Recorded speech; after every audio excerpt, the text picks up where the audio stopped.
नमस्कार, आप देख रहे हैं दूरदर्शन किसान कार्यक्रम हेलो किसान में आप सभी का स्वागत है। मैं हूं मोनालिसा। हेलो किसान कार्यक्रम में हम कृषि क्षेत्र से जुड़े हुए अलग अलग विषय अलग अलग दिन लेकर आते हैं, जिस पर हमारी विशेषज्ञ मेहमानों से विस्तार से चर्चा होती है। इसके अलावा आप भी इस कार्यक्रम में हमारे साथ शामिल हो सकते हैं। आप हमारे टोल फ्री नंबर पर कॉल कर सकते हैं और इस सवाल पूछकर हमारे खास मेहमान से आप जानकारी हासिल कर सकते हैं। तो आइए आपको सबसे पहले बता दें आज इस कार्यक्रम में हम किन विषयों के बारे में चर्चा करेंगे।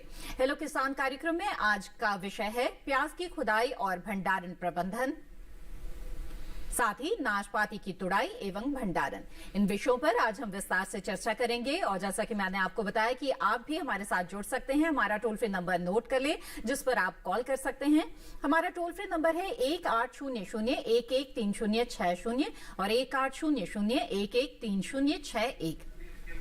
ये टोल फ्री नंबर है जिस पर आप कॉल कर सकते हैं। बस आप इस बात का ध्यान रखें कि बातचीत के दौरान टीवी की आवाज बंद रखें और फोन लाइन के जरिए हमसे बात करें। आइए हमारे खास मेहमानों से आपका परिचय करा देते हैं। हमारे साथ इस वक्त मौजूद है डॉक्टर पीके गुप्ता, जो कि निदेशक है राष्ट्रीय बागवानी अनुसंधान विकास प्रतिष्ठान नई दिल्ली में। आपका बहुत बहुत स्वागत डॉक्टर गुप्ता। और इसके अलावा हमारे साथ इस कार्यक्रम में जुड़े हुए हैं डॉक्टर विपिन महाजन, जो कि निदेशक है पंजाब बागवानी कटाई उपरांत केंद्र लुधियाना से। डॉक्टर महाजन, आपका भी बहुत बहुत स्वागत इस कार्यक्रम में। नमस्कार जी, नमस्कार। आइए इस कार्यक्रम में चर्चा की शुरुआत करते हैं। और जैसा कि हमारा विषय है प्याज की खुदाई एवं भंडारण प्रबंधन, इसके बारे में जानकारी लेंगे। तो डॉक्टर गुप्ता, सबसे पहले आपसे यही जानना चाहेंगे कि प्याज की खुदाई का जहां तक सवाल है, तो एक किसान कैसे जाने कि जो उनकी फसल है वो बिल्कुल तैयार हो चुकी है और खुदाई का जो समय है वो अब आ चुका है। जी, आपने बहुत अच्छा क्वेश्चन पूछा स्टार्टिंग में। देखिए क्या है, जो रबी की प्याज की कटाई होनी है और कटाई होनी स्टैंडिंग ग्रेन होना है जी। ये जो रबी की फसल है 120 से 130 से 140 दिन तक डिपेंड करता है कौन सी प्रजाति है, उसके ऊपर डिपेंड करता है। आमतौर पर जो हम लोगों ने स्टडी किया, जो फाइंड आउट किया, जो रिकमेंडेशन हमारे NHRDF का है, जब प्याज की पत्तियां अगर 50 से 60% के आसपास में झुक जाती हैं, तो आपको ये समझना चाहिए कि प्याज हार्वेस्टिंग के लिए तैयार हो गया है। पहला। दूसरा चीज, इस पर टेम्परेचर काफी मार्च में इन्हांस हो गया है, तो उसका भी इफेक्ट बहुत जल्दी आ जाता है। लेकिन समान रूप से जब हमारा प्याज है 110 से 120 दिन के जब तैयार हो जाए, तो उसको हमें हार्वेस्टिंग के लिए समझ लेना चाहिए कि प्याज हार्वेस्टिंग के लिए तैयार है, हमें खुदाई करना चाहिए। जी जी, बिल्कुल। तो डॉक्टर गुप्ता, जैसा कि आप बता रहे हैं कि तापमान अब बढ़ने लगा है और ये हम कई क्षेत्रों में देख रहे हैं कि सामान्य से ज्यादा तापमान जा रहा है। ऐसे क्षेत्रों के लिए आप क्या कहना चाहेंगे? वहाँ पर जो किसान है उन्हें किस बात का ध्यान रखना चाहिए? जो तापमान बढ़ रहा है उसमें हमें मॉइस्चर मेंटेन करना 50% बहुत जरूरी होता है। तो किसान भाइयों से मैं ये सलाह देना चाहूंगा कि जो प्याज आपका अगर 120 दिन का नहीं हुआ या मैच्योरिटी की तरफ जा रहा है, उसमें अगर पानी की मात्रा काफ़ी लगेगी, जिसको सिंचाई के माध्यम से हम देते हैं, तो सिंचाई हमें जो पहले सप्ताह भर में या 10 दिन में करते हैं, तो उसकी फ्रिक्वेंसी दिन कम कर लेना चाहिए। 4 से 5 दिन पर सिंचाई देना चाहिए, ताकि प्याज को अंतिम अवस्था में मैच्योरिटी का अवस्था में अगर पानी मिलेगा तो उसका बढ़वार काफी अच्छा रहेगा और सॉफ्टनेस करके आएगा। जी जी, बिल्कुल जी। आइए तो प्याज की खुदाई के बारे में और भंडारण के बारे में और भी बातचीत हम आगे करेंगे। उससे पहले नजर डाल लेते हैं एक रिपोर्ट पर।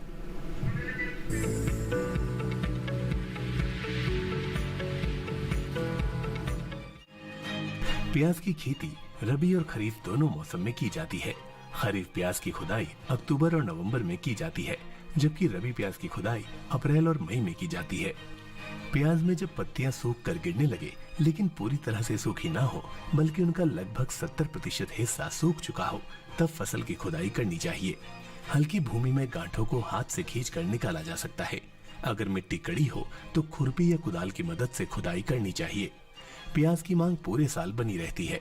ऐसे में प्याज का भंडारण पूरे साल की आपूर्ति के लिए जरूरी होता है। प्याज का भंडारण मौसम, किस्म, पोषक तत्व, सिंचाई प्रबंधन, कीट व रोग का प्रकोप, कटाई से पहले और बाद के प्रबंधन के तरीके और भंडारण की परिस्थिति जैसे मानकों पर निर्भर करता है। आमतौर पर हल्के लाल रंग की किस्में जैसे N241, भीमा किरण, भीमा शक्ति, अर्का निकेतन और एग्रीफाउंड लाइट रेड गहरे लाल, सफेद और पीले रंग की किस्मों की तुलना में ज्यादा भंडारण क्षमता रखती है। पत्ते पीले रंग में बदलने और गर्दन पतली होने तक पौधों को खेतों में सुखाना चाहिए, फिर छाया में सुखाएं। छाया में सुखाने से कंदों का सूरज की तीखी किरणों से बचाव होता है, रंग में सुधार आता है और बाहरी सतह सूख जाती है। बेहतर भंडारण के लिए प्याज को 40 से 50 किलोग्राम की जूट की बोरियों, प्लास्टिक की जालीदार थैलियों या प्लास्टिक और लकड़ी की टोकरियों में रखें। प्याज को पैकिंग के बाद 5 फीट ऊंचाई तक भंडार गृह में रखना चाहिए, जिससे उन्हें निकालने में आसानी हो।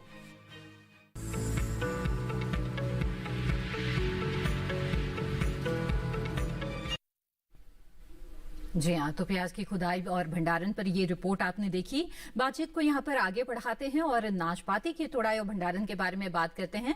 डॉक्टर महाजन, आपसे जानना चाहेंगे कि नाशपाती के बारे में हमें बताएं कि किसानों के लिए ये अनुकूल समय जो नाशपाती है उसकी तुड़ाई का क्या रहता है, कैसे किसान ये समझे कि उनका जो फल है वो तैयार हो चुका है। बहुत अच्छा क्वेश्चन है। नाशपाती जुलाई महीने तुड़ाई शुरू, और आवाज ठीक आ रही है मैम? बिल्कुल। जुलाई महीने में शुरू होती है और इसको तुड़ाई का जो सबसे टेक्निकल विषय है कि बहुत सारे किसान इसकी तुड़ाई कैसे करनी है वो नहीं जानते हैं। मोस्टली हमने देखा कि किसान इस फूल को खींच के तोड़ते हैं, जो कि एक बिल्कुल गलत तरीका है, क्योंकि जो नाशपाती है ये स्पर के ऊपर लगती है। अगर हम इसको खींच के तोड़ेंगे तो स्पर भी डैमेज हो जाता है, उसका भी नुकसान हो जाता है। अगर स्पर डैमेज हो गए तो अगले साल ये फल लगना नहीं लगेगा। अच्छा।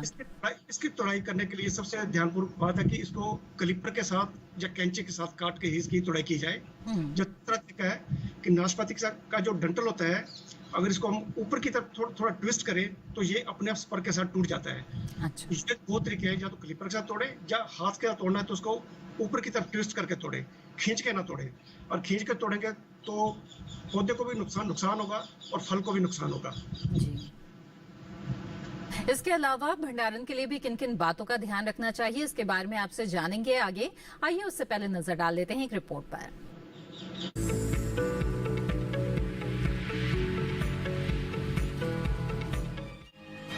देश में नाशपाती की खेती जम्मू कश्मीर, हिमाचल प्रदेश और उत्तर प्रदेश में की जाती है। पंजाब नाक, Punjab gold, Punjab nectar, Punjab beauty और बागू गोशा नाशपाती की कुछ प्रमुख किस्में हैं। नाशपाती के एक पेड़ से औसतन 4 से 5 क्विंटल के बीच पैदावार हो जाती है। इतना ही नहीं, सीजन होने पर नाशपाती की बिक्री भी अच्छी कीमत पर हो जाती है। नाशपाती की तुड़ाई जून के पहले हफ्ते से सितंबर के मध्य तक की जाती है। नजदीकी मंडियों में ले जाने के लिए नाशपाती के फल पूरी तरह से पकने के बाद और दूरी वाली जगहों पर ले जाने के लिए हरे फल तोड़े जाते हैं। तुड़ाई सही समय पर करें, क्योंकि तुड़ाई में देरी होने से फलों को ज्यादा समय के लिए स्टोर नहीं किया जा सकता है और इसका रंग और स्वाद भी खराब हो जाता है। नाशपाती की कठोर किस्म के पकने के लिए लगभग 145 दिनों की जरूरत होती है, जबकि सामान्य नरम किस्म के लिए 135 से 140 दिनों की जरूरत होती है। वहीं अगर नाशपाती के भंडारण की बात करें तो तुड़ाई के बाद फलों की छटाई करें, फिर फलों को फाइबर बॉक्स में स्टोर करके मंडी ले जा सकते हैं। फलों को 0 से 1 डिग्री सेंटीग्रेड तापमान और 90 से 95% नमी वाले स्टोर में 60 दिन तक रखा जा सकता है।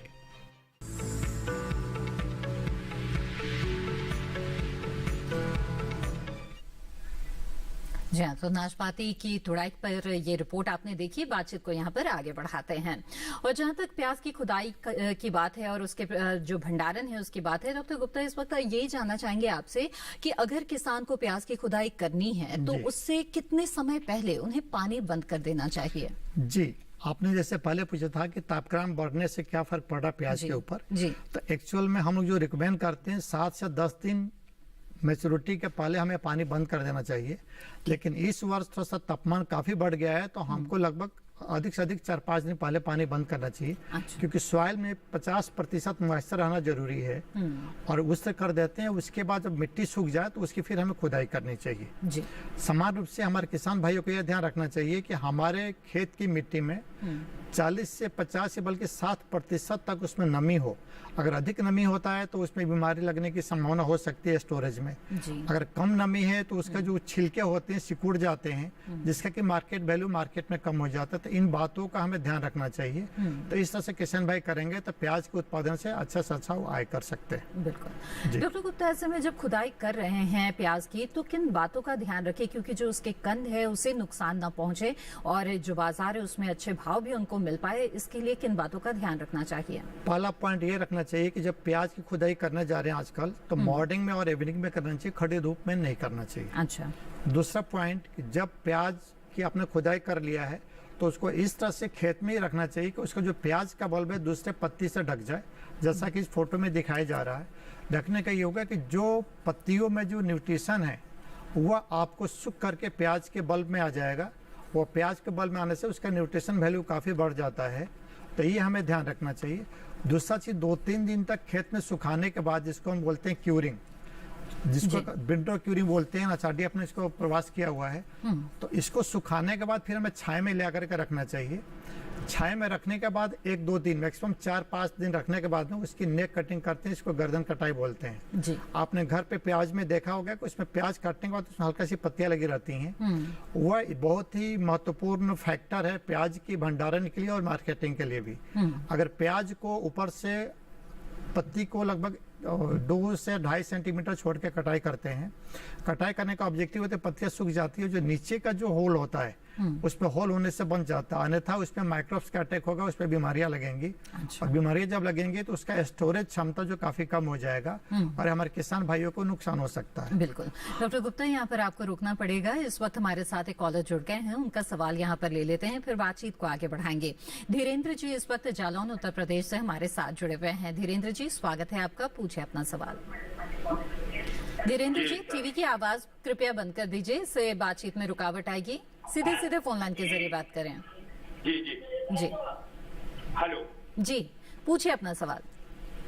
ये सर, जो प्याज की खेती है उसमें कंद लगाने से लेके अंतिम तक, जब पकने तक, जी, कौन कौन सी खाद किस किस रूप में कब कब देनी है, और हमारे जालौन जिले में प्याज की जो उन्नत किस्म है थोड़ा उनके बारे में आप बताइए। जी। बहुत अच्छा क्वेश्चन पूछा धीरेन्द्र जी आपने। पहले तो आपको बता दूं कि जो प्याज की अनुशंसित प्रजातियां हैं जालौन के लिए काफ़ी फेमस हैं। उसमें है, आपको अगर रबी में लगाना चाहते हैं तो एग्रीफाउंड लाइट रेड है, एनएचआरडीएफ रेड है, एनएचआरडीएफ रेड 3 है, एनएचआरडीएफ रेड 4 है। इन 4 वैरायटियों को आराम से लगा सकते हैं। भीमा लाइट रेड भी है, पूसा रेड भी है, उनको भी आप लगा सकते हैं। ये वैरायटी जो आपके एरिया के लिए अनुशंसित है, पहला। दूसरा चीज़ ये, आपने पूछा खाद के बारे में, तो आपको पता है कि प्याज में नर्सरी उगाना पड़ता है। नर्सरी के बाद उसको हम ट्रांसप्लांटिंग करते हैं, जिसको स्थानांतरण मिलती है मुख्य खेत में। तो मुख्य खेत में लगाने के लिए प्याज के लिए जो अनुशंसित खाद पदार्थ हैं उसमें 100 से 120 किलोग्राम नाइट्रोजन होना चाहिए, 50 किलोग्राम फास्फोरस होना चाहिए और 70 से 80 किलोग्राम पोटास। अगर आपके खेत में सूक्ष्म पोषक तत्वों की कमी है तो वह भी आपको 30 किलोग्राम प्रति हेक्टेयर के हिसाब से देना चाहिए। हम आपको ये सुझाव देंगे, भारत सरकार ने काफ़ी प्रचार प्रसार किया हुआ है कि मृदा परीक्षण के बाद ही पोषक तत्वों का प्रयोग किया जाए, तो हमारे किसान भाइयों के लिए लाभकारी रहेगा। मृदा की उर्वरा शक्ति भी बनी रहेगी और उनका कम आय में अच्छा सस्ता उत्पादन ले सकते हैं। तो जो आपको बताना चाहूँगा, जो नाइट्रोजन की मात्रा है उसका 50% मात्रा खेत में पौध लगाते समय, और फास्फोरस की कुल मात्रा, पोटास की कुल मात्रा और सूक्ष्म पोषक तत्वों की कुल मात्रा जो सॉलिड में है आपस में मिला लीजिए। और जब फसल लगाने जा रहे हैं, लगाने के 1 दिन पहले या लगाने के समय खेत में मिला करके, और उसके बाद इसको जुताई करेंगे। जुताई करने, लास्ट जुताई के बाद आपको बुआई कर ट्रांसप्लांटिंग करेंगे। और जो 50% आपका नाइट्रोजन बच गया है वह 25 से 30 दिन के बाद निकाई गुड़ाई करने के बाद पानी लगाने के पहले आपको देना चाहिए। और उसका जो फिर 50% बच जाता है, मतलब 25% जो बच गया, 45 से 50 दिन की जब प्याज हो जाए तो उसमें टॉप ड्रेसिंग के रूप में दिया जा सकता है। और आप ये बिल्कुल ध्यान रखिएगा कि किसी भी हालत में 55 दिन के बाद प्याज में किसी भी उर्वरक स्पेशली जो मुख्य पोषक तत्वों है ना स्प्रे करना चाहिए ना टॉप ड्रेसिंग करना चाहिए। उससे आपका नुकसान हो सकता है, क्योंकि जो पौधों का बढ़वार होना होता हो गया होता है। अगर उस समय देते हैं तो पौधों की पत्तियां काफी लंबी हो जाएंगी और जो बल्ब बनना जिसको कंद बोलते हैं वो हल्के हो जाएंगे। इससे आपको आर्थिक क्षति हो सकती है। तो इस प्रकार के शेड्यूल को अगर आप पालन करते हैं तो निश्चित ही आप प्रगतिशील किसान, सफल किसान प्याज के उत्पादन में बन सकते हैं। बिल्कुल जी। तो धीरेन्द्र जी, आपको उन्नत किस्म के बारे में भी जानकारी मिल गई और पोषक तत्व प्रबंधन किस तरह से करना चाहिए प्याज की खेती के दौरान, ये भी आपने जान लिया। उम्मीद है कि ये जानकारियां आपके जरूर काम आएंगी। आगे बढ़ते हैं, हमारे अगले मेहमान का रुख करते हैं। डॉक्टर महाजन, अब मैं आपसे जानना चाहूंगी कि नाशपाती की तुड़ाई के बारे में आपने हमें बताया कि किस तरीके से तुड़ाई करनी चाहिए, और तुड़ाई के बाद जो बाजार में ले जाते हैं किसान नाशपाती को, उससे पहले ग्रेडिंग करना बेहद जरूरी है। मैं चाहूंगी कि आप हमें ग्रेडिंग के बारे में बताएं। तुड़ाई के बाद ग्रेडिंग बहुत ही महत्वपूर्ण एक स्टेप है मार्केटिंग का। जी। नाशपाती को नॉर्मली हम 3 ग्रेड में पैक करते हैं। लार्ज साइज जिसको बड़ा साइज कहते हैं, मीडियम साइज और स्मॉल साइज। बड़ा साइज, मध्यम वर्ग और छोटा साइज, ये 3 हिस्से में नाशपाती को ग्रेड करके इनको गत्ते के डब्बे में पैक करके फिर इसकी मार्केटिंग करनी चाहिए। इसमें ध्यान रखने की बात है, जो बड़ा साइज और छोटा साइज ये 2 अच्छी तरह मार्केट हो सकते हैं। जो छोटा साइज है उसको हो सके तो प्रोसेसिंग इंडस्ट्री में भेजना चाहिए, क्योंकि इसके बड़े अच्छे प्रोडक्ट बन सकते हैं, जूसेस वगैरह बन सकते हैं, जैम बन सकता है, इसका नेक्ट बन सकता है। तो छोटे साइज के जो नाशपाती है उसकी मार्केट में कुछ ज्यादा पैसे मिलते नहीं है, तो हो सके तो किसानों को वो प्रोसेसिंग इंडस्ट्री की तरफ उनको भेज देना चाहिए। जो ए और बी ग्रेड है उनको मार्केट करना चाहिए। बिल्कुल, आपका दोबारा रुक करेंगे डॉक्टर महाजन। इस वक्त हमारे साथ एक कॉलर जुड़ गए हैं, उनका सवाल यहाँ ले लेते हैं। सुशांत कुमार पटनायक जी ओडिशा से इस वक्त हमारे साथ फोन लाइन पर जुड़े हुए हैं। सुशांत जी, स्वागत है आपका, पूछिए अपना सवाल। उड़ीसा में नाशपाती की खेती हो सकती है क्या? सुशांत जी, आप अपना सवाल कृपया दोबारा दोहरा दीजिए। उड़ीसा में नाशपाती की खेती हो सकती है क्या? जी, आइए जानते हैं क्या उड़ीसा में नाशपाती की खेती हो सकती है या नहीं। जी डॉक्टर महाजन, बताएं। हाँ, उड़ीसा में आप नाशपाती की खेती कर सकते हैं। उसमें हमारी एक बहुत अच्छी किस्म है पत्थर नाक और पंजाब नाक, क्योंकि ये सब ट्रॉपिकल कंडीशन में बड़े अच्छे ढंग से ग्रो हो सकती है, कल्टीवेट की जा सकती है। तो पत्थर नाक और पंजाब नाक ये 2 वैरायटीज हमारी, उनको आप उड़ीसा में लगा सकते हैं। बिल्कुल, सुशांत जी, आपके सवाल का जवाब मिल गया है। आप सफलतापूर्वक खेती कर सकते हैं नाशपाती की ओडिशा में, और उसके लिए कौन सी उन्नत किस्में आप चुन सकते हैं उसके बारे में भी आपने यहाँ पर जान लिया। इसी के साथ कार्यक्रम हेलो किसान में वक्त हो गया है एक छोटे से ब्रेक का। हम जल्द हाजिर होंगे, आप बने रहें दूरदर्शन किसान पर।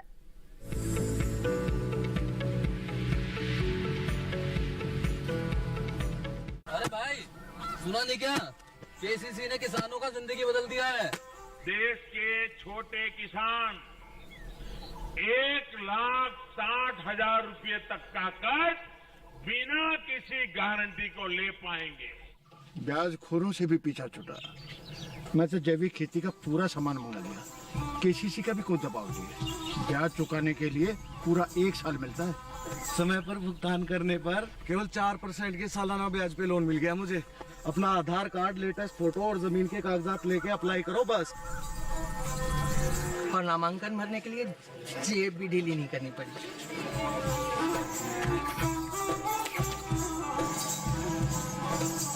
चाचा, उधार चुकाने के 24 घंटे के बाद उतने ही पैसे वापस निकाल सकते हैं। केसीसी ने किसानों की जिंदगी वाकई बदल दी है। तो आप भी किसान क्रेडिट कार्ड अपनाएं और सहजता से ऋण पाएं।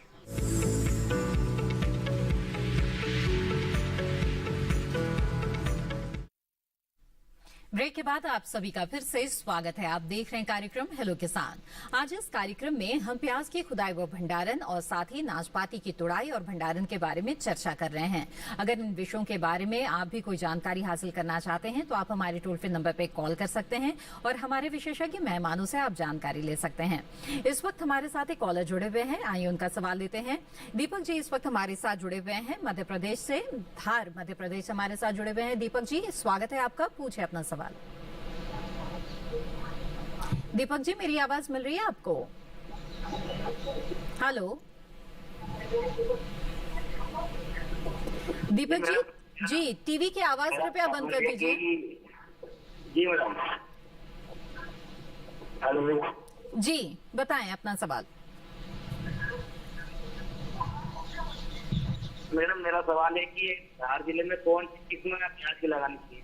जी आइए जानते हैं प्याज की कौन सी किस्म आप धार में लगा सकते हैं। जी आपको दीपक जी बताना चाहूँगा कि धार मध्य प्रदेश में प्याज अगर आप रबी में लगाना चाहते हैं तो आपको इस समय सबसे अच्छी variety NRCDF red 3, NRCDF red 4, Bhima light red आप ये अच्छे तरीके से लगा सकते हैं। और दूसरा चीज़ है, अगर आपको खरीफ में लगाना है क्योंकि खरीफ का मौसम लगाने वाला आ रहा है, तो एक वैरायटी है एग्रीफाउंड डार्क रेड और लाइन 883 बोलते हैं 883। अगर इसको आप लगाते हैं तो आपका उत्पादन बहुत अच्छा होगा। और इस समय इंडिया में सबसे टॉप वैरायटी लाइन 883 चल रही है। और इसके अलावा लगाते समय आपको अच्छे दुकान से, सरकारी संस्थान से लेना चाहिए और वहाँ से आपको बिल भी लेना चाहिए। NRCDF का इंदौर में सेंटर आप वहाँ से भी ले सकते हैं और अच्छा मिलेगा। और कोई भी परेशानी हो तो वहाँ से संपर्क कर सकते हैं, हमारे ऑफिसर्स आपका पूरा कोऑपरेट करेंगे। बिल्कुल जी दीपक जी, उम्मीद है आपके सवाल का जवाब मिल गया होगा। बढ़ते हैं आगे, अगले कॉलर हमारे साथ इस वक्त जुड़े हुए हैं बल्लू जी जालौन उत्तर प्रदेश से। बल्लू जी स्वागत है आपका, पूछिए अपना सवाल। हेलो जी नमस्ते। जी नमस्कार सर, ये सवाल था, नाशपाती में हमारे पास 20 पौधे हैं, मतलब पेड़ है, उनमें फल लगता है तो उतनी अधिक मात्रा में नहीं लगता है। फल अधिक पाने के लिए हमें क्या करना चाहिए? जी कितना वक्त हो गया है पौधे लगाए हुए? लगभग 5 साल हो गए। अच्छा ठीक है, आइए जानते हैं डॉक्टर महाजन क्या वजह हो सकती है कि फल नहीं लग रहे हैं? थोड़ा सा इंतजार करें। 5 साल, हाँ 5 साल, 6-7 साल बाद अच्छा फल देना, क्योंकि चौथे साल इसमें शुरू होता है और 6-7 साल में जाके अच्छा फल देना शुरू करते हैं। बस इसका थोड़ा सा जो खाद का और पानी का ध्यान रखें और समय समय पर जो कीटनाशक वगैरह, जैसे आपको कोई आपके जिला के कोई बागवानी अधिकारी आपको जो परामर्श करेंगे उनसे आप परामर्श लेते रहना और ये 6-7 साल बाद आपको अच्छी तरह फल देना शुरू कर देगा। बिल्कुल, तो बल्लू जी आप निश्चिंत रहें, बस थोड़ा सा इंतजार आपको करना है और उम्मीद है कि बहुत ही अच्छे फल लगेंगे आपके पेड़ों में। आगे बढ़ते हैं, डॉक्टर महाजन आपसे जानना चाहेंगे कि जो नाशपाती की जो तुड़ाई किसान कर चुके हैं, ग्रेडिंग भी कर चुके हैं, अगर भंडारण करना है तो किस तापमान पे उन्हें भंडारण करना चाहिए?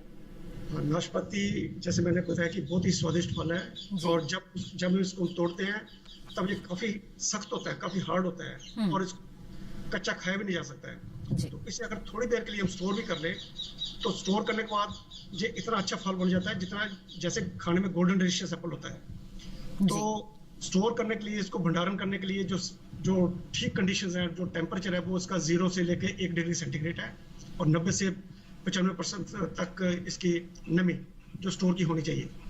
इस टेम्परेचर के ऊपर इन्हें हम 60 दिन तक, 2 महीने तक स्टोर कर सकते हैं।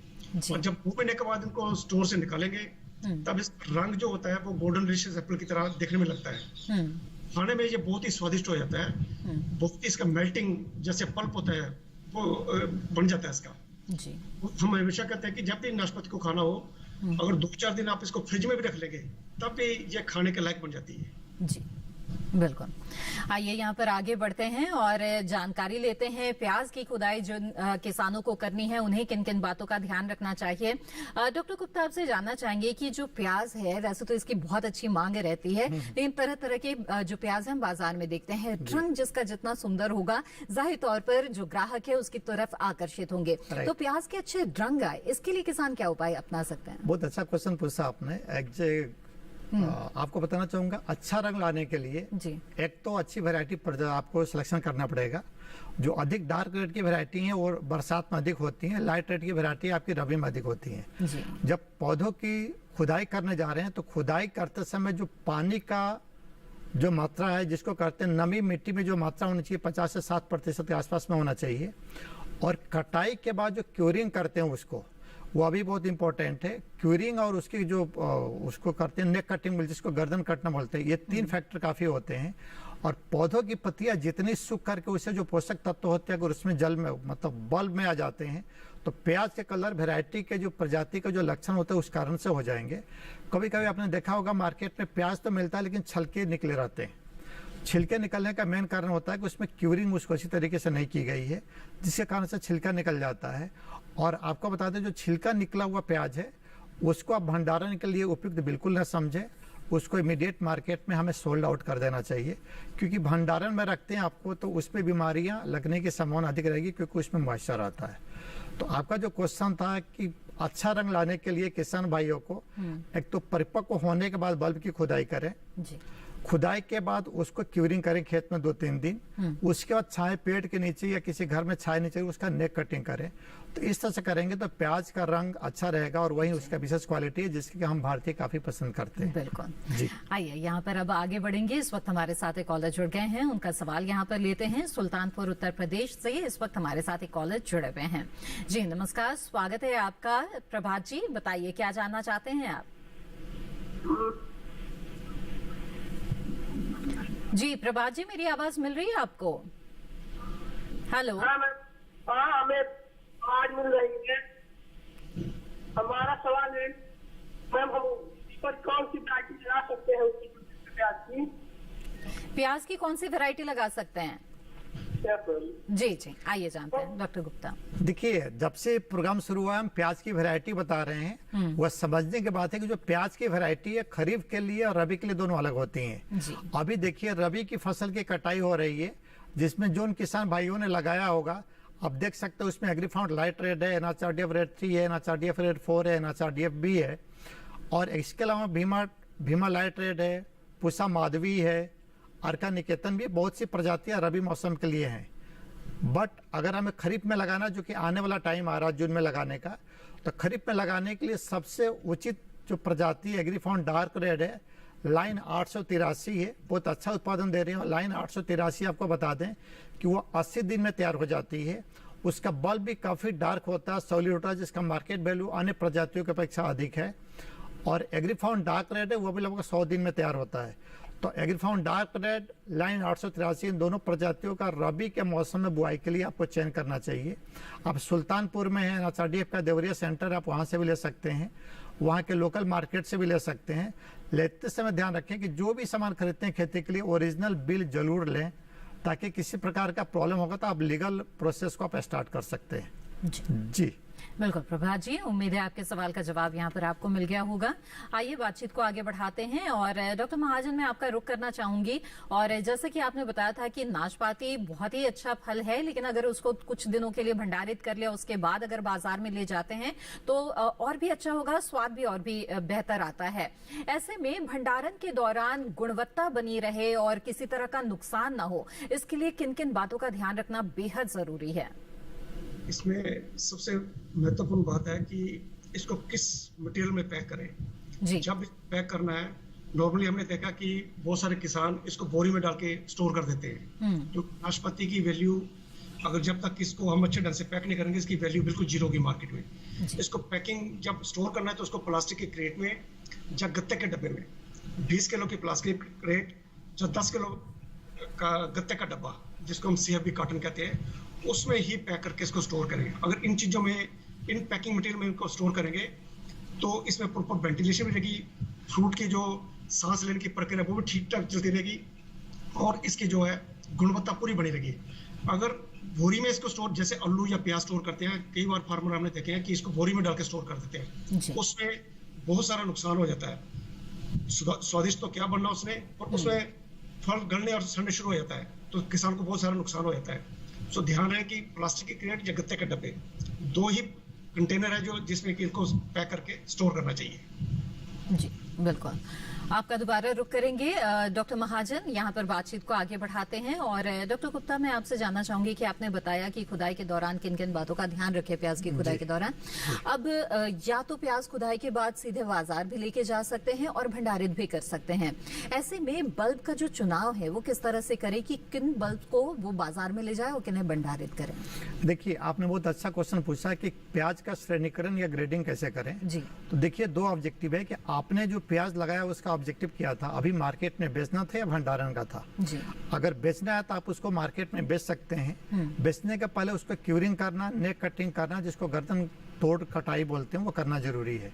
तो मार्केट में आप उसको बेच सकते हैं। दूसरा चीज, अगर आपने भंडारण के लिए किया है तो उसको अच्छी तरीके से श्रेणीकरण करना बहुत जरूरी है। पहला कि जो बल्ब का यूनिफॉर्म साइज होता है जो भंडारण में रखते हैं, 4 से 5 सेंटीमीटर व्यास का जो प्याज है वो एक यूनिक आइडियल माना जाता है, आप उसको स्टोर कर सकते हैं।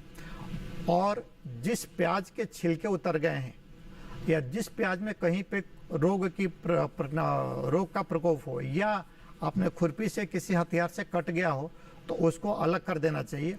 और ये भी आपको बताना चाहूँगा, जैसे प्याज होता है, अभी प्याज में कुछ डंठल निकल जाते हैं जिसको हम लोग बोलते हैं बोल्टर, उसके ऊपर उसमें कुछ फूल भी आ जाते हैं जिसको बोलते हैं हम लोग अम्बेल बोलते हैं। तो इस प्रकार के प्याज को हमें भंडारण में उपयोग नहीं करना चाहिए, क्योंकि उसमें सड़ाव प्रक्रिया जल्दी शुरू होती है और मार्केट वैल्यू आपको भी अच्छा मिल सकता है। तो आपको फिर से बता रहा हूँ कि जो प्याज आपने खुदाई की है उसको श्रेणीकरण करके अच्छे बल्ब को, जिसका डायमीटर 4 से 5 सेंटीमीटर हो, जिसके छिलके अच्छे हो, मजबूत हो, स्ट्रॉन्ग हो, वो भंडारण के लिए ले जाना चाहिए। जो प्याज छोटे हों या बड़े हों लेकिन कटे हुए या उसमें किसी रोग का प्रकोप हो, आजकल हमने देखा है दिल्ली के आसपास में कुछ किसान करते हैं, शिकारपुर गांव में, तो उसमें जो डंठल आ जाता है जिसमें फूल लगता है, किसान समझते हैं कि उससे उत्पादन बढ़ेगा लेकिन उत्पादन घटता है। इस तरह से बोल्टर वाले प्याज को इमीडिएट निकाल देना चाहिए। और आप जब प्याज को काटेंगे तो उसमें से सख्त लकड़ी जैसे निकलती है जिसको हम लोग बोल्टल बोलते हैं। तो इस तरह के प्याज को हमें मार्केट में बेच देना चाहिए अभी, और भंडारण के लिए कतई उपयोग नहीं करना चाहिए, अन्यथा आपका नुकसान होता है। बिल्कुल। चलिए यहाँ पर आगे बढ़ेंगे। इस वक्त हमारे साथ एक कॉलर जुड़ गए हैं, उनका सवाल यहाँ पर शामिल करते हैं। मुकेश जी इस वक्त मध्य प्रदेश से हमारे साथ जुड़े हुए हैं। जी मुकेश जी, स्वागत है आपका, पूछिए अपना सवाल। मुकेश जी, टीवी की आवाज कृपया बंद कर दीजिए, बातचीत में रुकावट आएगी। जी जी जी जी जी, मेरा सवाल ये है मैडम कि मुझे ड्रिप से मेरे को प्याज की खेती करनी है। ठीक है, ड्रिप से चाहिए मेरे को खेती करना प्याज की, उसके बारे में मेरे को जानना था। ठीक, आइए जानते हैं। बहुत क्वेश्चन, और आपने जो कहा ड्रिप से और सिंचाई करने का, उससे 40 से 50% तक पानी बचा सकते हैं। आपको पता है भारत ही नहीं बल्कि विश्व पूरा पानी से जूझ रहा है। ये बताने के बाद सोचती हैं तो आपके जो भावना उसका तो मैं सम्मान करता हूँ। देखिए, ड्रिप से प्याज की खेती करने के लिए 3-4 बातों को आपको ध्यान रखना चाहिए।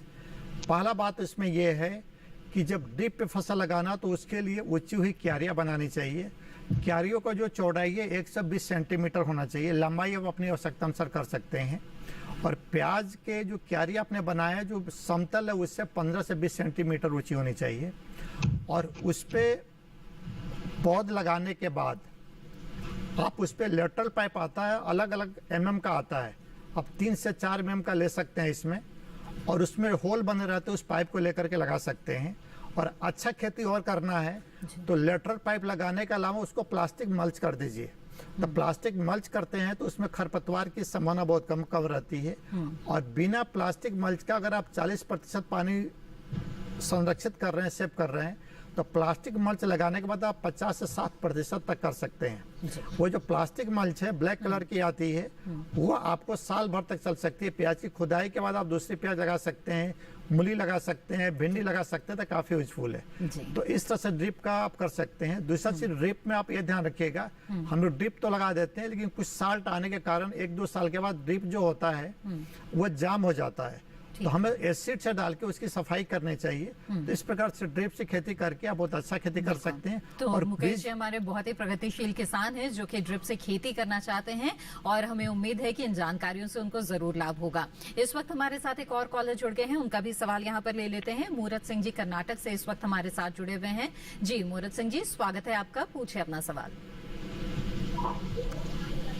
हेलो मूरत सिंह जी, आप क्या आप हमारे साथ बने हुए हैं? नमस्कार सर। जी नमस्कार, टीवी की आवाज बंद कर दीजिएगा, पूछे अपना सवाल। हाँ, मेरे 2 प्रश्न है। जी मेरे 2 क्वेश्चन है। पहला क्वेश्चन है वो क्या प्रॉब्लम है, इसलिए वो आपके जमीन से मशीन से या बैलों से कर सकते क्या, ये पहला प्रश्न है। दूसरा, खरपतवार के लिए कुछ औषध कितना कर सकते क्या, ये दूसरा प्रश्न। जी पहला सवाल एक बार फिर से दोहरा दे मूरत जी। हाँ, पहला प्रश्न, हाथ से बिजली से खर्चा ज्यादा आता है वो आपके लिए, वो मशीन से और बैलों से कितना है हमारा सवाल। क्या आप इनका सवाल समझ पाए हैं? जी नहीं। आपकी आवाज हमें साफ साफ नहीं मिल पा रही है मुराद जी, कृपया अपना सवाल धीरे धीरे बताएं और विस्तार से बताइए। मैंने प्याज लगाने के लिए लेबर, आप प्याज लगाना चाहते हैं? हाँ, लगाने के लिए लेबर का खर्चा ज्यादा आता है, बैलों से पूरे पे चलता है कितना है। ओके जी, मुराद सिंह जी, आपका मैं क्वेश्चन समझ गया। आपका कहना है प्याज की खेती आप करने जा रहे हैं, अगर लेबर से लगाते हैं तो उसको खेती की लागत बढ़ जाती है, लेबर में अधिक पैसा खर्च होता है, राइट?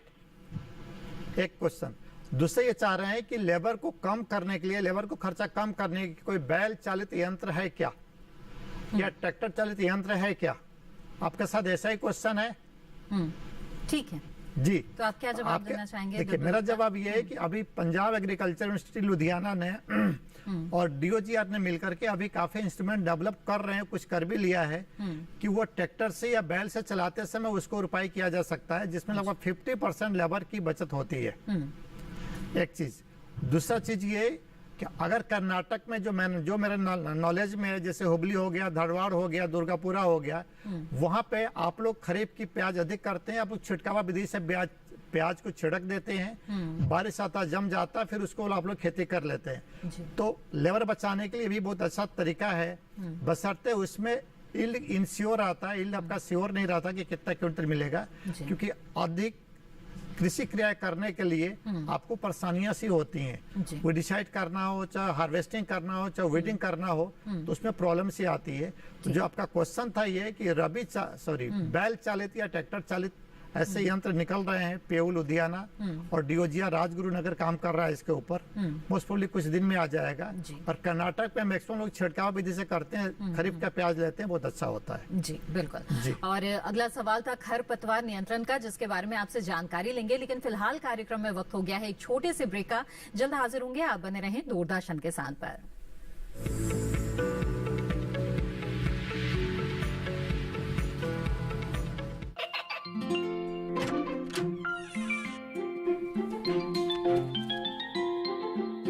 क्या हो रहा है? काशवी, इतने कम मार्क्स? काशू बेटा पढ़ा करो, पढ़ोगी नहीं तो आगे कैसे बढ़ोगी? मम्मा, मैं भी तो आपसे यही कहना चाहती हूँ, पढ़ा करो। आप पढ़ोगे नहीं तो आगे कैसे बढ़ोगे? मतलब? वो देखो, सिर्फ बैक पर छपा ऑर्गेनिक नहीं, ऑर्गेनिक का निशान पहचानिए। पीजीएस ऑर्गेनिक का ये लोग उन किसानों की पहचान है जो आज भी परंपरागत विधि से रसायन मुक्त खेती कर आपके लिए शुद्ध फसल उपजा रहे हैं। अब समझे मम्मा, अगर मैं प्योर ऑर्गेनिक फूड नहीं खाऊंगी तो अच्छे मार्क्स कैसे लाऊंगी? अच्छा बच्चों, जैविक खेती की इस मुहिम को आगे बढ़ाइए, शुद्ध ऑर्गेनिक अपनाइए।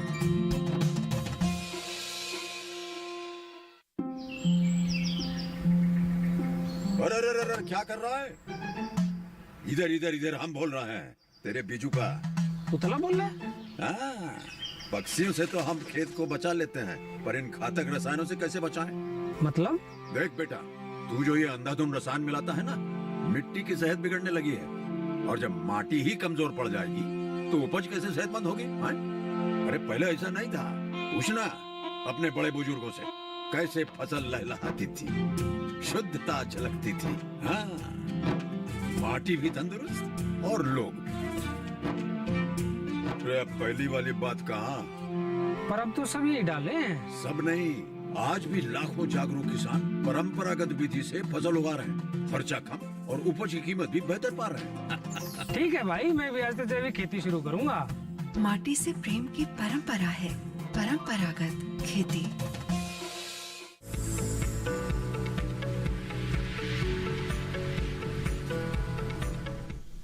ब्रेक के बाद आप सभी का फिर से स्वागत है। आप देख रहे हैं हेलो किसान।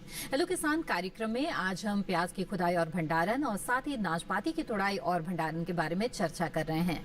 इन विषयों से जुड़े सवाल अगर आपके पास है तो आप हमें कॉल कर सकते हैं। आप हमारे टोल फ्री नंबर पे कॉल करके सवाल पूछ सकते हैं। इस वक्त हमारे साथ एक कॉलर जुड़े हुए हैं, उनका सवाल यहाँ पर लेते हैं। पंजाब से विनोद जी इस वक्त हमारे साथ फोन लाइन पर जुड़े हुए हैं। विनोद जी, स्वागत है आपका, पूछिए अपना सवाल।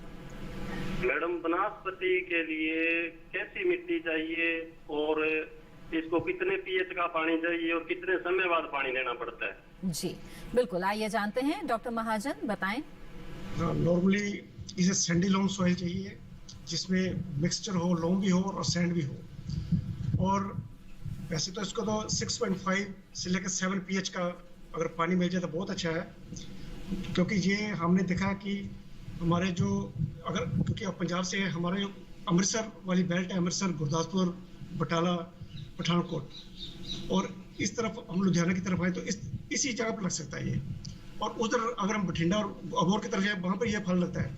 ओवरऑल ये कहें कि पंजाब में सब जगह ये फल लग सकता है, पर ये बठिंडा और बठिंडा अबोर वाली बेल्ट है वहाँ पर ये फल बड़ा अच्छा लगता है। पत्थरनाक और पंजाब नाथ ये दो बड़ी अच्छी वैरायटियां हैं जो जिस मर्जी मिट्टी में इनको लगाएं तो लग सकती हैं ये। बिल्कुल। तो विनोद जी, मुझे उम्मीद है आपके सवाल का जवाब आपको मिल गया होगा। यहाँ पर आगे बढ़ते हैं और एक और कॉलर इस वक्त हमारे साथ जुड़ रहे हैं, आइए उनसे बात करते हैं। जी नमस्कार, स्वागत है आपका, बताएं अपना नाम। उग्रसेन पटेल, मैं मध्य प्रदेश रीवा से बोल रहा हूँ मैडम। जी बताइए, क्या जानना चाहते हैं? मैं एक ट्रक प्याज खुदा के रखा हूँ तो उसको रखना चाहता हूँ कुछ दिन स्टोर में। ठीक है। घर में, तो उसको कितना ऊंचे बोरी रखा जाए जो सड़े ना? जी। एक बोरी से बोरी। जी डॉक्टर गुप्ता जी, अग्रसेन जी, बहुत अच्छा क्वेश्चन है। आपने जो प्याज उगाया उसकी कटाई करके घर में आपने खुले भंडारे में रखा हुआ है। जी, जैसा कि आपको बताया गया, जो प्याज है अगर दो तरीके हैं रखने के, या तो खुला रख सकते हैं या बोरी में भर के रख सकते हैं। अगर बोरी में भर के रखते हैं तो उसका वजन 40 किलोग्राम के आसपास में होना चाहिए। और जो बोरी होनी चाहिए वह जूट की हो आपके पास, या लिनो बैग जो आता अगर वो हो तो उसमें भर के रखेंगे तो अच्छा है। और बोरी के ऊपर अगर बोरी रखते हैं तो अधिक से अधिक 4 बोरी रख सकते हैं। एक बोरी नीचे रखा, 2, 3, अधिक से अधिक 4 बोरी रख सकते हैं। तो उससे जो प्याज, जो नीचे वाला प्याज है उसके ऊपर लोड कम आता है। अगर मध्य प्रदेश में काफ़ी हमने देखा, हम करा भी रहे हैं आजकल, कि वह एक वैक्यूम सिस्टम से लगा के प्याज रखा जा रहा है, वह मध्य प्रदेश के लिए बहुत अच्छा है और उसमें लॉसेज काफ़ी कम हमने नोटिस किया है। स्प्राउटेड होता नहीं है, उसमें बीमारियां बहुत कम लगती है, तो 10 से 15% तक मैक्सिमम उसमें नुकसान होता है। आप हमारे इंदौर के सेंटर से आप बात कर सकते हैं, वहाँ दिखा सकते हैं, तो इस रख सकते हैं। अगर आपको अगर ग्रेडिंग भी कर लिया, कटे फटे निकाल लिया, छोटे को निकाल लिया और रखना है तो डिपेंड करता है कौन सी वैरायटी आपने लिया हुआ। ये वैरायटी कौन सा आप बता सकते हैं? जी विनोद जी, लगता है हमारा संपर्क टूट गया है। जी, अगर वैरायटी अच्छी वैरायटी हो, लोकल वैरायटी नहीं हो, नोटिफाइड वैरायटी हो, तो उसको लंबे समय तक रख सकते हैं। अगर लोकल वैरायटी हो तो उसको बहुत कम समय में 2-3 महीने में निकालना होगा। और एक और चीज़ ध्यान रखिएगा कि जब बारिश का टाइम शुरू होता है तो अमूमन जो प्याज का भंडारण हो रहा है मई से लेकर के अक्टूबर तक 6 महीना होता है, तो बीच में एक बार उसको छटाई करना चाहिए ताकि उसमें कोई रोग व्याधि से जो प्याज जल रहा है, गल गया है, स्मेल आ रहा है, बदबू आ रही है, तो उसको छटाई करके आप उसको रख सकते हैं। तो जा करके जो लीन पीरियड होता है सितंबर, अक्टूबर, नवंबर, आपको अच्छा पैसा दे सकता है। जी जी बिल्कुल विनोद जी, उम्मीद है आपके सवाल का जवाब मिल गया होगा। अगले कॉलर इस बीच हमारे साथ जुड़ गए हैं, उनका सवाल भी यहाँ पर ले लेते हैं। रामेश्वर जेलवर राजस्थान से इस वक्त हमारे साथ जुड़ रहे हैं। जी नमस्कार, स्वागत है आपका, पूछे अपना सवाल। हाँ जी, वो प्याज में कण वो रखे हमने वहाँ पीलो हो रहे खाली मरमन लगे वहाँ में। जी, प्याज का आपने कंद बो रखा है, फिर से रिपीट करेंगे धीरे धीरे बोल करके। अब प्याज को कण बो रखी है जिसमें जो गंठी नहीं घूम रही और वो पीलो ऊपर हो रही है। अच्छा, जो बो रखा है उसकी पत्तियां पीली पीली हो रही हैं? हाँ जी, पीली पीली हो रही हैं। देखिए, उसमें कितना दिन हो गया आपको बोए हुए कंद वाली प्याज? बोया हुआ होगा करीब जो 2 महीना। 2 महीना? हाँ जी। देखिए, आजकल आप अलवर में टेम्परेचर काफी हाई हो रहा है, हमारे समझ से लगभग प्याज आपकी मैच्योरिटी की तरफ जा रही है। अगर बल्ब 2 से 2.5 सेंटीमीटर बल्ब का आकार हो गया तो आप उसको खुदाई कर सकते हैं, मैच्योरिटी की तरफ जा रहा है। या अगर उसमें बीमारी का प्रॉब्लम है, एस्टोफिलियम ब्लाइट, पर्पल ब्लॉश, 2 बीमारियां होती हैं, तो आप बेनकोजेब 2 ग्राम प्रति लीटर पानी में घोल के आप उसको स्प्रे कर सकते हैं, तो जो बीमारी होगी खत्म हो जाएगी। आई थिंक कि लगभग तैयार हो चुका, उसको हार्वेस्टिंग कर लेना चाहिए। जी बिल्कुल, मुझे उम्मीद है आप जी हार्वेस्टिंग करते समय ध्यान रखिएगा कि जो बल्ब है उसको पत्ती के साइड ही रखिएगा, तो ताकि आप अगस्त में लगाएंगे तो आपको अच्छा उत्पादन और अच्छा पैसा दे सकते हैं, इस बात का ध्यान रखिएगा। जी जी बिल्कुल। आइए आगे बढ़ते हैं। इस बीच अगले कॉलर अभिनव जी हमारे साथ बिहार से जुड़े हुए हैं, उनका भी सवाल यहाँ पर लेते हैं। अभिनव जी, स्वागत है आपका, पूछे अपना सवाल। मेरा सवाल प्याज भंडारण बड़े पास कैसे की?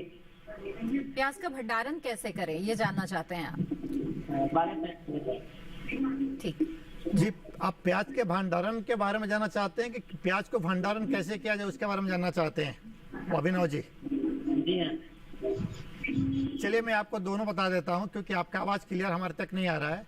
देखिए, प्याज का भंडारण करने के लिए आपको ध्यान रखना है कि जब प्याज भंडारण करते हैं तो ना उसमें सूरज की किरणें लगे डायरेक्ट, ना पानी लगे, और उसमें हवा का आवागमन होना चाहिए।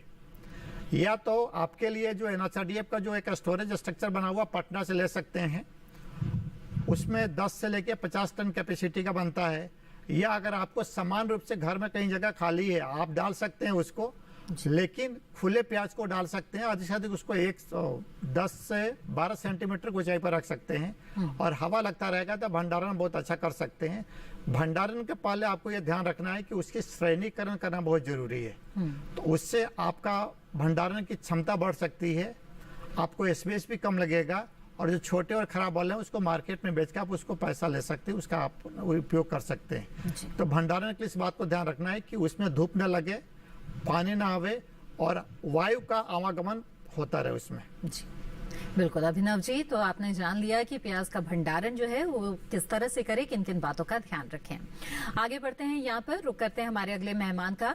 डॉक्टर महाजन, आपसे जानना चाहूंगी, नाशपाती के जो किसान हैं, अगर उन्हें लगे कि बाजार में अच्छे भाव मिल रहे हैं और जो फल है अगर वो चाहते हैं जल्दी पकाना, तो उसके लिए उचित विधि वो क्या अपना सकते हैं? बहुत अच्छा क्वेश्चन किया मैम आपने, क्योंकि जब नाशपाती का फल तोड़ते हैं हम, उस टाइम काफी सख्त होता है और कच्चा भी होता है, ये फल हरा होता है फल जी। और ऐसा फल अगर हम मार्केट में लेके जाएंगे तो उसका दाम अच्छा नहीं मिलेगा। तो इसको एकदम पकाने के लिए एक दवाई है, हार्मोन है, इथेनॉल या एथिफोन।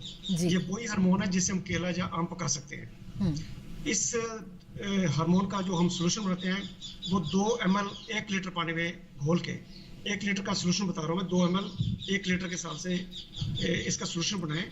और नाशपाती को, जो एकदम नाशपाती तोड़ी है, जो सख्त है, हरी है, उसको 2 मिनट के लिए, 2 से 3 मिनट के लिए इसमें डुबोए। डुबोने के बाद उसको निकाल के किसी प्लास्टिक क्रेट में या टोकरी वगैरह में डाल दें और उसको हल्की सी अखबार लगा दें। रूम टेम्परेचर पर किसी एक कमरे में रख दें जहाँ पर पंखा या कूलर चलता हो। 3-4 दिन बाद उसमें रंग आना शुरू हो जाएगा और वो ऐसा ही रंग बनता है जैसे गोल्डन डिलीशियस सेब का रंग बनता है। तो उस रंग वाली नाशपाती को आप मार्केट में ले जाओ तो उसमें अच्छे दाम मिलेंगे। जी बिल्कुल, तो अच्छे दाम पाने के लिए जो फल है उसकी गुणवत्ता अच्छी होनी चाहिए और इसका ध्यान जरूर किसानों को रखना चाहिए। तो इसी के साथ यहाँ कार्यक्रम हेलो किसान में वक्त है एक छोटे से ब्रेक का। हम जल्द हाजिर होंगे, आप बने रहें दूरदर्शन किसान पर।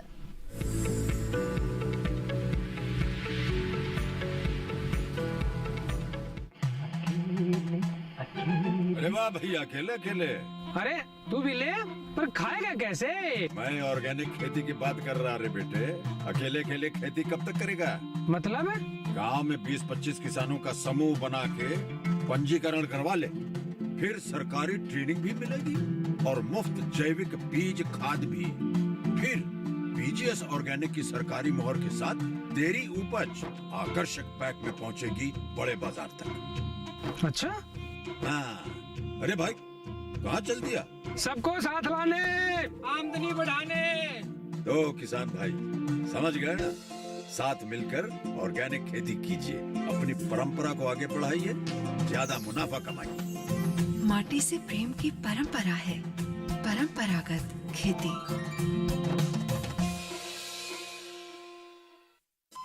अरे सुन तो, मुझे क्या सुनाना चाहते हो? जो सुनाओ मेरे सौतन को। किसको? अरे वही तुम्हारा मोबाइल फोन जिससे सुबह शाम दिन रात चिपके रहते थे और कहते थे किसान कॉल सेंटर से बातें हो रही हैं।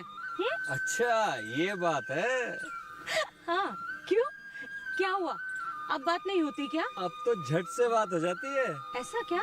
हाँ, अब तो ज्यादा लाइनें और खास तकनीक के कारण खेती के माहिरों से तुरंत बात हो जाती है। और अगर कभी लाइन व्यस्त हो तो अपनी समस्या फोन पर रिकॉर्ड करा दो, वहाँ से फोन आ जाता है और समस्या के हल का मैसेज भी आ जाता है। ये देखो आ गया। अरे वाह, इसका मतलब इंतजार की घड़ी अब खत्म। हाँ। तभी मैं सोचूं कि आजकल मुझ पर इतना प्यार क्यों आ रहा है।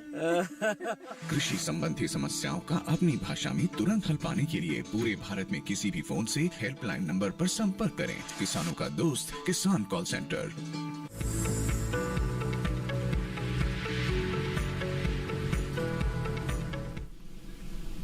ब्रेक के बाद आप सभी का फिर से स्वागत है। आप देख रहे हैं कार्यक्रम हेलो किसान। इस कार्यक्रम में इस वक्त हमारे साथ एक कॉलर जुड़े हुए हैं। आइए उनका सवाल यहाँ पर लेते हैं। मुकेश जी इस वक्त भागलपुर बिहार से इस वक्त हमारे साथ जुड़े हुए हैं। मुकेश जी स्वागत है आपका, पूछिए अपना सवाल। मुकेश जी मेरी आवाज मिल रही है आपको? हाँ जी, हाँ जी। जी जी, अपना सवाल पूछ सकते हैं आप। मैं प्याज के बारे में पूछना चाहता हूँ जी। ये कि जो रोपाई करते हैं उसमें मजदूर बहुत ज्यादा लग जाता है जी। अगर उसको मिट्टी को बना के ऊपर से छीट दिया जाए पानी पटवन करके, क्या हो सकता है प्याज ऐसे? जी मुकेश जी आपका बहुत अच्छा क्वेश्चन है और ये भी आप सही बता रहे हैं कि इसमें लेबर की कमियां हैं या जहाँ भी लेबर है लागत अधिक आता है। हाँ जी। जैसा कि अभी हमने बताया था, कर्नाटक में लोग छिड़कावा विधि से करते हैं। हाँ जी। छिड़कावा विधि से करने में प्याज की मात्रा अधिक लगती है। अच्छा। जो कल्चर एग्रीकल्चर एक्टिविटीज है जैसे वीडिंग करना है, कोई दवा स्प्रे करना, तो इसमें थोड़ी सी परेशानी होती है। लेकिन आपका क्वेश्चन है कि छिड़कावा विधि से प्याज की रोपाई कर सकते हैं, उसमें पानी नहीं लगना चाहिए और प्याज बुआई के पहले खेत की जुताई करके उसमें जो खाद डालना, जैसा कि एनपीके हमने बताया था, डाल दीजिए। और प्याज का बीज उपचार करना बहुत जरूरी है। अगर बीज सर कौन सा प्याज उधर ऐसे हो सकता है? ऐसे तो हम लोग नासिक प्याज मतलब कि तैयार करते हैं। नहीं, प्याज का बीज आप तैयार करते हैं कि मार्केट से लेते हैं? नहीं, बीज तैयार करके फिर उसी को हम लोग रोपते हैं। ये आप बहुत गलती करते हैं। हाँ जी। गलती करते हैं। प्याज हमेशा, क्योंकि देखिए मार्केट में प्याज हमेशा रहता है, उसके जो मार्केट से बीज हम मार्केट से लाते हैं। जी, मार्केट से बीज लाके उसको तैयार करते हैं, उसका पौधा, उसके बाद हम लोग रोपते हैं। आप समझ गए। हाँ, नर्सरी तैयार करते हैं। नर्सरी तैयार करना बहुत जरूरी है। अगर आप नर्सरी तैयार करते हैं तो छिटकावा विधि से नहीं बो सकते हैं, ठीक है। अगर आप डायरेक्ट बीज लेकर के आते हैं, बीज को बीज उपचार कर लिए, ट्राइकोडर्मा विरिडी 5 किलोग्राम प्रति है किलोग्राम के हिसाब से, ये आपके पास बेवेस्टिन है जिसका कार्बेंडाजिम टेक्निकल नेम है, उससे कर सकते हैं। तो उसको उसके पहले खेत को जुताई कर लीजिए, खाद मिला लीजिए और खेत में नमी होना चाहिए, तो आप उसको कर सकते हैं। लेकिन वांछित लाभ आपको उसमें उतना नहीं मिलेगा जितना आप नर्सरी से उगा के आप ट्रांसप्लांटिंग करते हैं। जी। और प्रजाति की बात है तो हमने पहले ही बताया था, एग्रीफाउंड डार्क रेड भागलपुर के लिए काफी अच्छा है। ठीक है। और लाइन 883 जो दोनों प्रजातियां काफी फेमस है, बिहार में काफी लग रही है, वो ले सकते हैं आप। बिल्कुल। तो मुकेश जी बहुत ही विस्तार से आपके सवाल का जवाब यहाँ पर मिल गया है। उम्मीद है कि सुझाव पर आप अमल करेंगे और आपको फायदा भी होगा खेती के दौरान। इस कार्यक्रम में आज हमने नाशपाती की तुड़ाई प्रबंधन और भंडारण के बारे में चर्चा की, साथ ही प्याज की भी खुदाई और भंडारण के बारे में बातचीत की। डॉक्टर महाजन आप लगातार हमारे साथ जुड़े रहे, आपका बहुत बहुत धन्यवाद। धन्यवाद मैम जी। और साथ ही डॉक्टर पीके गुप्ता, आपने भी बहुत अहम जानकारियां हमें इस कार्यक्रम के दौरान दी, आपका भी बहुत बहुत धन्यवाद। Thank you ma'am, thank you so much. चलिए अब आगे बढ़ते हैं कार्यक्रम हेलो किसान में और आपको कल के विषय के बारे में बता दें। हेलो किसान कार्यक्रम में कल जिन विषयों के बारे में चर्चा होगी वो है मीठे पानी में झींगा पालन और गर्मियों में पशुओं का आहार प्रबंधन और देखरेख। आप अपने सवाल हमें पहुंचा सकते हैं और आपके सवाल ईमेल के जरिए अगर आप पहुंचाना चाहते हैं तो हमारा ईमेल आईडी है hellokisan2015@gmail.com। इसके अलावा फेसबुक के माध्यम से भी आप हमसे जुड़े रह सकते हैं। हमारे फेसबुक पेज पर जाने के लिए हिंदी में टाइप करें हेलो किसान। साथ ही दूरदर्शन किसान के कॉल सेंटर नंबर पर भी आप कॉल कर सकते हैं। हमारा टोल फ्री नंबर है 1800-113060। हेलो किसान कार्यक्रम को आप दूरदर्शन किसान के YouTube चैनल पर भी देख सकते हैं और तमाम जानकारियां दोबारा हासिल कर सकते हैं। इसके लिए टीवी स्क्रीन पर दिखाए जा रहे इस QR कोड को स्कैन करें। इसी के साथ हेलो किसान कार्यक्रम की आज की कड़ी में बस इतना ही। अगली कड़ी में फिर हाजिर होंगे लेकर अहम जानकारियां। तब तक के लिए दीजिए इजाजत। आप बने रहें दूरदर्शन किसान पर। नमस्कार।